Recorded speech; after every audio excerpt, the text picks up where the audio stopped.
Bonjour frères et sœurs, que ton désert ne t'éloigne pas de Dieu, c'est-à-dire le moment, la traversée du désert. Tu es en train de traverser des moments difficiles. Ce message a pour but d'encourager. Nous sommes arrivés à la fin de l'année.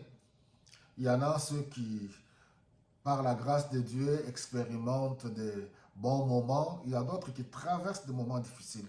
Et j'aimerais vous témoigner mon soutien.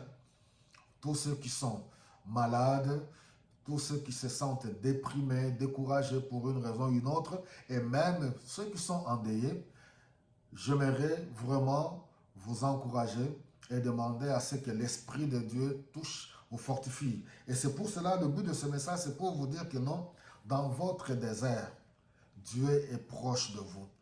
Dieu est là et Dieu aimerait bien dialoguer avec vous. Dieu est un Dieu compatissant et miséricordieux. Nous voyons dans 1 roi 19, Élie, ce qu'on a vu la fois passée, le prophète Élie, il a fui les menaces de la reine Jézabel. Lui qui avait connu des moments glorieux, où il y avait la manifestation de la puissance de Dieu, le feu est descendu, mais Élie a fui les menaces de la reine Jézabel. Élie a même demandé la mort. Élie s'en est allé et dans le désert, il a même abandonné son serviteur pour dire, il s'est même déconnecté des choses de Dieu, il n'en pouvait plus, voilà, il est fatigué, je ne veux plus de ces missions-là difficiles, compliquées.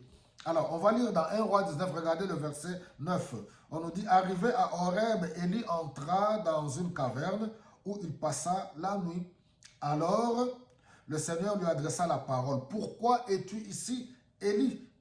Et le verset 10, il répondit, j'aimerais bien que dans ton désert, que l'Esprit de Dieu te donne la force, que ton désert se transforme en un lieu de dialogue avec Dieu.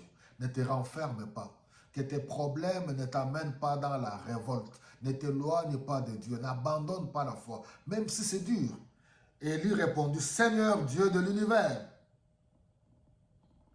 je t'aime tellement que je ne peux plus supporter la façon d'agir des Israélites.